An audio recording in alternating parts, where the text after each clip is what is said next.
ಕೇಂದ್ರ ಸಚಿವ H D Kumaraswamy ವಿರುದ್ಧ ಚಿಕ್ಕಬಳ್ಳಾಪುರ ಶಾಸಕ ಪ್ರದೀಪ್ ಈಶ್ವರ್ ಗರಂ ಆಗಿದ್ದಾರೆ. ಅಂದರೆ ಇವತ್ತು ಕೆಂಪೇಗೌಡ ಜಯಂತಿ ಇತ್ತು. ಕೆಂಪೇಗೌಡ ಜಯಂತಿಯ ನಿಮಿತ್ತವಾಗಿ ಚಿಕ್ಕಬಳ್ಳಾಪುರದಲ್ಲಿ ಎಚ್ ಡಿ ಕುಮಾರಸ್ವಾಮಿ ಬೆಂಬಲಿಗರು ಅಥವಾ JDSನ ಕಾರ್ಯಕರ್ತರು ಪ್ರದೀಪ್ ಈಶ್ವರ್ಗೆ ಆ ವೇದಿಕೆಯಿಂದ ಕೆಳಗಿಳಿಬೇಕು ಅಂತ ಒಂದಿಷ್ಟು ಅಲ್ಲಿ ಗಲಾಟೆ ಮಾಡಿದಂಥ ದೃಶ್ಯಾವಳಿ ನಡೀತು. ಆ ಬಗ್ಗೆ ಒಂದು ಬ್ರೇಕಿಂಗ್ ಅಪ್ಡೇಟ್ ಆಗ್ತಾ ಇದೆ.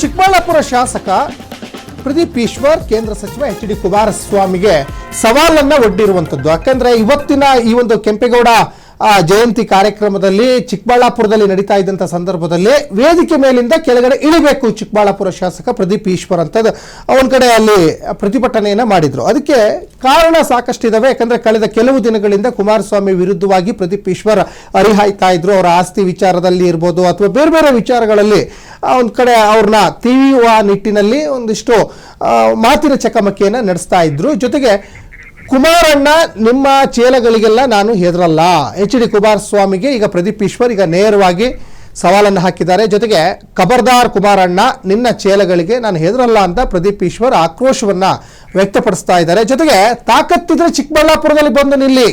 ಪ್ರದೀಪ್ ಈಶ್ವರ್ ಈಗ ಕುಮಾರಸ್ವಾಮಿಗೆ ನೇರವಾಗಿ ಸವಾಲನ್ನು ಹಾಕಿರುವಂಥದ್ದು. ಇನ್ನು ಕುಮಾರಣ್ಣ, ನೀವು OBC ಹುಡುಗನನ್ನು ಟಾರ್ಗೆಟ್ ಮಾಡಿದ್ದೀರಾ, ಇದು ಪ್ರದೀಪ್ ಈಶ್ವರ್ ಅವರ ವಾಗ್ದಾಳಿ ಕೂಡ ಹೌದು. ಎಚ್ ಡಿ ಕುಮಾರಸ್ವಾಮಿಗೆ ಪ್ರದೀಪ್ ಈಶ್ವರ್ ಸವಾಲನ್ನು ಎಸ್ತಿದ್ದಾರೆ.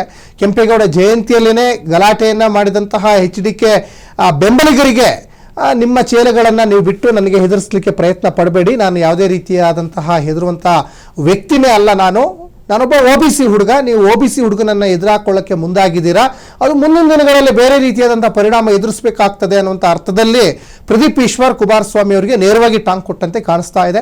ಚಿಕ್ಕಬಳ್ಳಾಪುರದಲ್ಲಿ ನಡೆದಂತಹ ನಾಡಪ್ರಭು ಕೆಂಪೇಗೌಡ ಜಯಂತಿ ಕಾರ್ಯಕ್ರಮ ಅದೀಗ ರಾಜಕೀಯ ಗದ್ದಲಕ್ಕೆ ವೇದಿಕೆಯಾಗಿದೆ. ಕಾರ್ಯಕ್ರಮದಲ್ಲಿ ಶಾಸಕ ಪ್ರದೀಪ್ ಈಶ್ವರ್ ಅವರನ್ನು ವೇದಿಕೆಯಿಂದ ಕೆಳಗಿಳಿಸುವಂತೆ ಕೆಲ ಬೆಂಬಲಿಗರು ಗಲಾಟೆಯನ್ನು ನಡೆಸಿದಂಥ ಘಟನೆ ನಡೆದಿದೆ. ಯಾಕಂದರೆ ಅದಕ್ಕೆ ಕಾರಣ ಹಲವಾರಿದ್ದಾವೆ. ಯಾಕಂದರೆ ಕಳೆದ ಕೆಲವು ದಿನಗಳಿಂದ ಕುಮಾರಸ್ವಾಮಿ ಅವರನ್ನು ಒಂದು ಕಡೆ ಟಾರ್ಗೆಟ್ ಮಾಡುವಂಥ ನಿಟ್ಟಿನಲ್ಲಿ, ಅವ್ರನ್ನ ಕೆಣಕುವ ನಿಟ್ಟಿನಲ್ಲಿ ಪ್ರದೀಪ್ ಈಶ್ವರ್ ಅವರು ಕಾಲೆಳೆದಿದ್ರು. ಅದಕ್ಕೆ ಸಹಜವಾಗಿ ಆಕ್ರೋಶವನ್ನು ವ್ಯಕ್ತಪಡಿಸಿದ್ದಾರೆ JDSನ ಕಾರ್ಯಕರ್ತರು.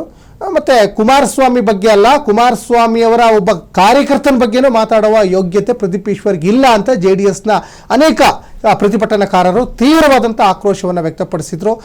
ಇನ್ನೊಂದು ಕಡೆ ಈಗ ಸಹಜವಾಗಿ ನೋಡಿ,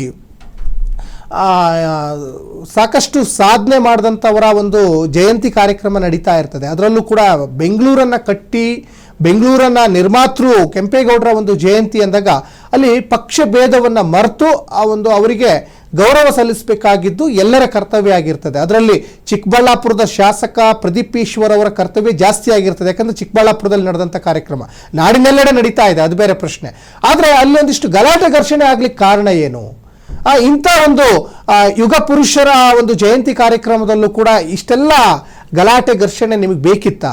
ಈ ಸಹಜವಾಗಿ ರಾಜಕೀಯದಲ್ಲಿ ಕಾಲು ಎಳ್ಕೊಳ್ಳುವಂಥದ್ದು, ಆರೋಪ ಪ್ರತ್ಯಾರೋಪ ಮಾಡುವಂಥದ್ದು, ಟಕ್ಕರ್ ಕೊಡುವಂಥದ್ದು ಇದ್ದೇ ಇರ್ತದೆ. ಆದರೆ ಇವತ್ತೂ ಕೂಡ ನಿಮಗೆ ಆ ಒಂದು ಗಲಾಟೆ ಮಾಡಿಕೊಳ್ಳುವ ಅವಶ್ಯಕತೆ ಇತ್ತಾ? ಸಹಜವಾಗಿ ಇದು ಸಾರ್ವಜನಿಕ ವಲಯದಲ್ಲೂ ಕೂಡ ಒಂದು ಇಷ್ಟು ಪ್ರಶ್ನೆಗಳು ವ್ಯಕ್ತವಾಗ್ತಾ ಇರ್ತವೆ. ಪ್ರದೀಪ್ ಈಶ್ವರ್ ಈ ಸಂದರ್ಭದಲ್ಲಾದರೂ ಕೂಡ, ಇವತ್ತಾದರೂ ಕೂಡ ಅಟ್ಲೀಸ್ಟ್ ಸೈಲೆಂಟ್ ಆಗಿರ್ಬೋದಿತ್ತು. ಜೊತೆಗೆ JDSನ ಕಾರ್ಯಕರ್ತರು ಕೂಡ, ಅವರ ಬೆಂಬಲಿಗರು, ಕುಮಾರಸ್ವಾಮಿ ಅವ್ರ ಬೆಂಬಲಿಗರು, ಅವರಾದರೂ ಕೂಡ ಸೈಲೆಂಟ್ ಆಗಿರಬೇಕಾಗಿತ್ತು. ಯಾಕಂದರೆ ರಾಜಕೀಯ ಬೇಳೆಯನ್ನು ಎಲ್ಲ ದಿನವೂ ಬೇಯಿಸ್ಕೊಳ್ಳೋದಲ್ಲ. ಯಾಕಂದರೆ ಕೆಲವೊಂದಿಷ್ಟು ಸಾಧನೆ ಮಾಡಿದಂಥ ವ್ಯಕ್ತಿಗಳ ಒಂದು ಜಯಂತಿ ಕಾರ್ಯಕ್ರಮ ನಡೀತಾ ಇರ್ತದೆ.